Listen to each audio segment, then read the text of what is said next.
Mary, how did you find carnivore?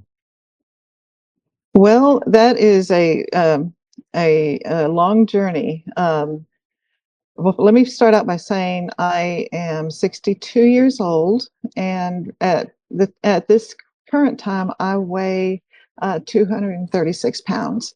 My top weight was recently 254 pounds when I went to the doctor's office. Um, when I graduated from high school, my ideal body weight was 133 pounds. And as soon as I graduated from high school, I gained 10 pounds right away. And that was not that bad, but the journey started there. When I had my first baby, I gained weight and then didn't lose it all. And then second baby in 15 months, gained weight, didn't lose it all. And so after four babies, actually, after my fourth baby, I gained weight after my fourth pregnancy so that I weighed more after the pregnancy than I did during the pregnancy. And I had gone to, of course, Weight Watchers. That was the number one thing back then. I couldn't stay on that diet. I'm not the kind of person that can measure and keep track of everything that I'm doing. So, I mean, that lasted for about a week. I tried Nutrisystem. That lasted for about 2 weeks. Um, there's been all kinds of things. But then I got, about this time, Dr. Atkins was coming out with his book, and that was really great. I lost 15 pounds in about a week or 2 weeks doing Atkins diet. But I couldn't stay on that either. And I know now it's because really the Atkins diet is the same as the keto diet now. And I've tried keto, and um, it sounded really good, but I couldn't really lose any weight on keto because I discovered it's just too compromising for me. If I got a ketone meter because I thought I'm not losing any weight and I need to know if I'm actually in ketosis. So I discovered with that ketone meter, I can't hardly have any carbs at all, or I'm not going to be in ketosis. And so and I still use that ketone meter. It really helps me. But the thing with doing the keto diet is with having the fake sugars. And I mean, I got the almond flour and the oat flour and, all the fake sugars and followed all the recipes and everything. And number one, all those recipes, they're never as good as what they say they are when you're watching them on YouTube. My husband didn't like them either, and I just couldn't stay on the keto diet because it was just too compromising. And I don't like measuring my carbs, and I can't keep track of all that. And so when I was doing the keto diet, though, I think this was probably a few years back, uh, I discovered Dr. Berry on YouTube. And so I started listening to him, and that's the first that I had heard about the carnivore diet. And I thought, well, this is really great because I really don't like eating vegetables. There's some fruits that I like, but mostly I'm just a sugar addict, and I really like meat, so I can really do this. And so I did get on the carnivore diet and stayed on it for about 3 months, felt really good. But I wasn't really losing any weight. And so I just kind of drifted and started eating things. And pretty soon, it's like as soon as I start eating any carbs, well, first of all, when I was doing the carnivore, my cravings went away. But as soon as I ate anything, it's like I'm right back at out of control, just wanting sugar all the time. It's really, really bad. You know, I know I'm a sugar addict, and I don't mind admitting that I'm a sugar addict. So then I just, after doing that for like 3 months, then I just like, I'm just going to eat whatever. I don't care anymore. I'm just going to eat whatever I want. And um, that I didn't like that either. So I ended up coming back to the carnivore diet about 6 weeks ago. As a matter of fact, I've been on it for 6 weeks. And I mean, within 3 days, all of my aches and pains were gone. I had been having knee pain. Occasionally, my feet would just, I felt like my foot was broken, even though it wasn't, and I couldn't walk on my foot. And I know it was related to something that I had eaten. I don't know what it was, but it would just flare up just like that. But mostly it was in my knees. I'm just aching all the time. And within 3 days of just eating meat, I mean, it was amazing. I had zero pain in my body anywhere. And not only that, but I was telling my friend, I was texting my friend, and I said, I am feeling amazing. I mean, I was in euphoria, really. I just felt so good. So, people talk about feeling like they're 25 years old again. And I mean, even though I haven't lost all the weight that I weighed when I was 25, I felt like I was 25, and I felt like I've lost all that weight. It's just like I said, it's been I was just literally euphoric. I just felt such a high and so much energy, and just felt so good. So this is my second time of doing the carnivore diet, and like I said, I've been on it for about 6 weeks, and I know that I just cannot stop. I have to. As a matter of fact, we just had a birthday party for my granddaughter today. I didn't eat any cake. There was certainly some temptations, but I've done it so many times. I have failed so many times, because I have had a little bit of success here and there, and then I start giving myself credit, like, oh, I've done well, now I can eat a cookie, and I just know I can't go back, and I feel so good without it. And I'm just learning that vegetables are just not, my body cannot have vegetables. So, and I had a consult with Dr. Sivas. He's the carb addiction doctor. And of course, I gave him my profile, my health profile, and everything. And I had had my appendix taken out when I was, about 5 years old. And all of my life, of course, I grew up not having my appendix. I had no idea until he told me. He said, "Well, you can't process vegetables." And I said, "Well, why not?" And he said, "Because you don't have an appendix." And that had never occurred to me. So here at the age of 62, I'm learning what my body really needs and wants and can't have. And I don't have any cravings, no sugar cravings. But again, I know that I cannot open that door. I'm interested to know what do you think it is that's different this time as opposed to the first time you tried carnivore? Well, I don't know why I felt that euphoria that I didn't feel before. I really don't know. But looking back, I think what it was is I really wasn't strict carnivore. I was more ketovore when I was doing it the first time. I think that has to be it. I see. Okay. Well, I mean, it's great you've had these kind of results, and it's also great that, as you say, you can go to a birthday party today, you can see all the cake and probably all the other treats around you, and you don't feel like you need to partake in that after only 6 weeks. That's yeah. They had Dr. Peppers there, and I was thinking, I would sure like to have a Dr. Pepper, but again, I know I can't open that door. I think it's great once you're at that point where you realize, okay, well, I know it'd be great, but just one, it's the slippery slope, you know. Yes, Yeah. that's Um, it. how are you eating now, and how many times a day, that kind of thing? So I try to do one meal a day, but I don't always. Dr. Barry said to eat what you want to satiety. And so I'm not necessarily trying all the time to do one meal a day. So if I'm hungry, I'll have a breakfast. I don't ever eat 3 times a day, but if I'm hungry, what I usually have is bacon and eggs, over easy eggs.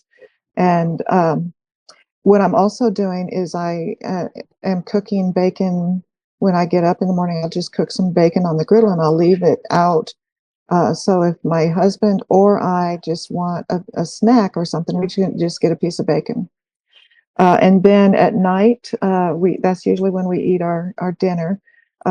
He's not yet. He's not doing total carnivore, so he will eat meat and a vegetable.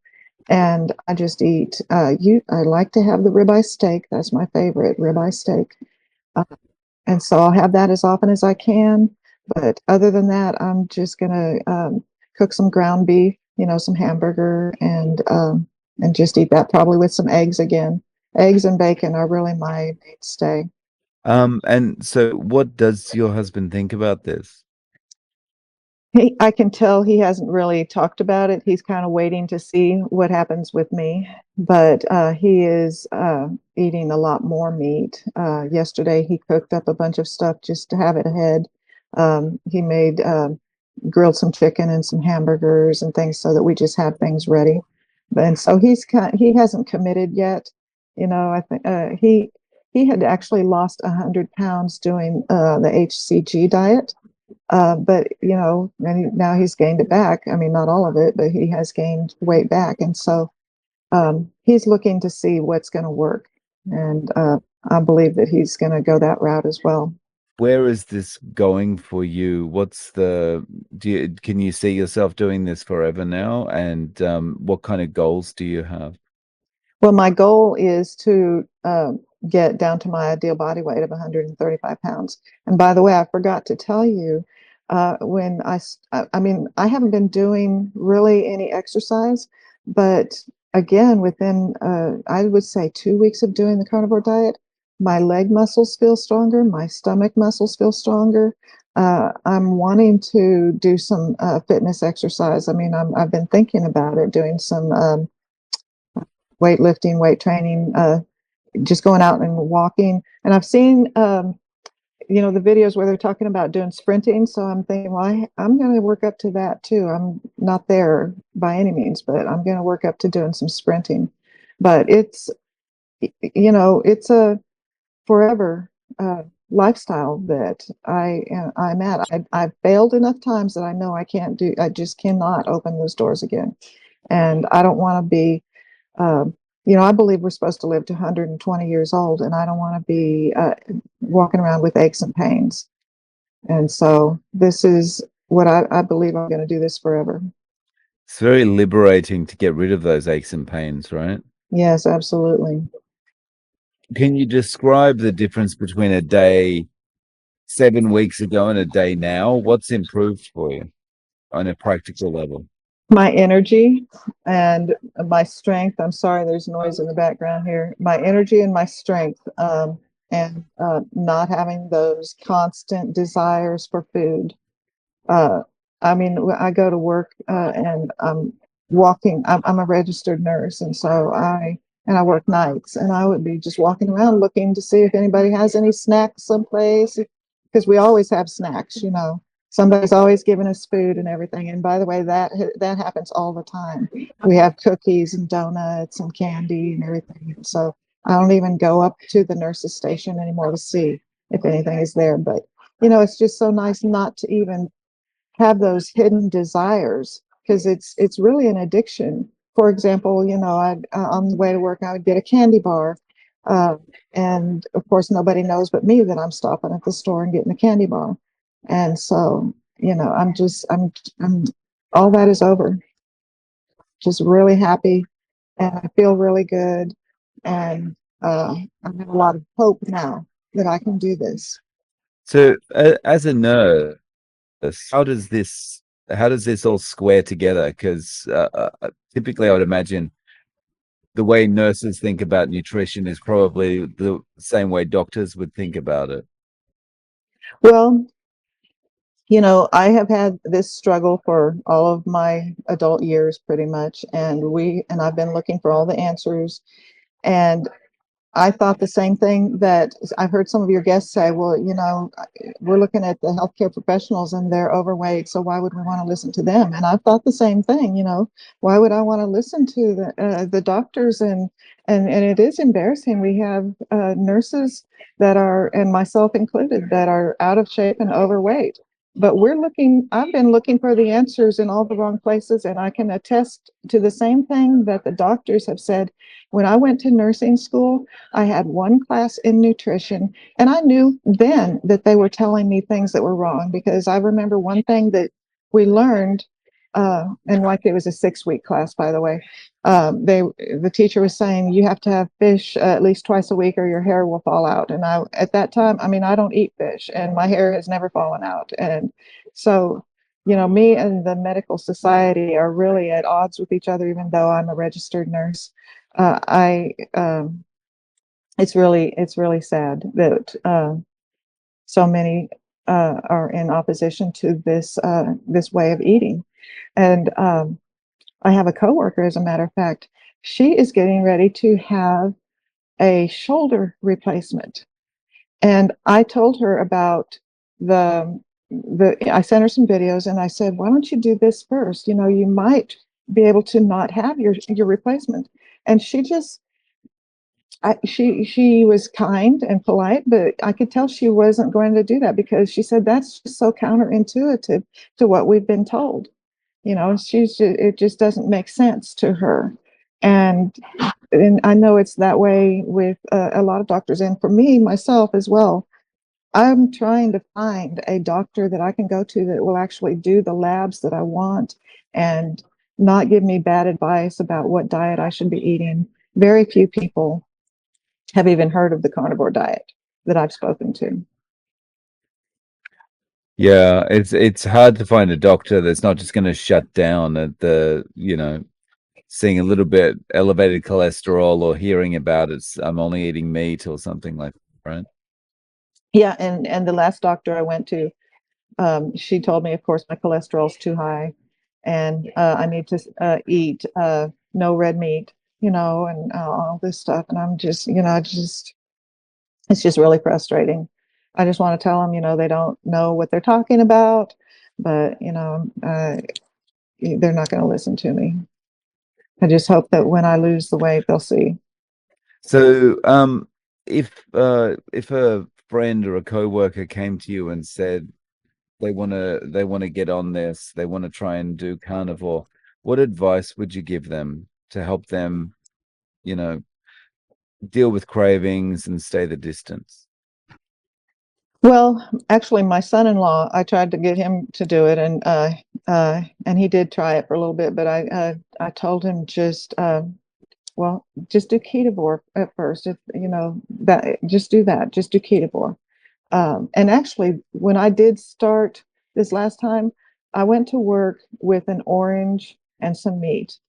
And that did help me to transition over to just have that orange for a couple of days. And then after that, I had no cravings at all. I just didn't even want anything else. So that's one thing. But the other thing that I told him is saturate yourself with videos of people who are doing this, because that's what I've done to stay encouraged. I saturate with other videos. And that's something we didn't have years ago. So there's that. And then prepare your food in advance if you can. We barbecue and grill our meat. And of course, I have a vacuum sealer that I take my food to work with me in a vacuum sealed bag. And so I think those are the things that I would tell people. So, if people want to reach out to you, Mary, how can they do it? So I have a YouTube channel. It's called Bootstrap Up Ministries. And I have an email that's also bootstrap up ministries at protonmail.com.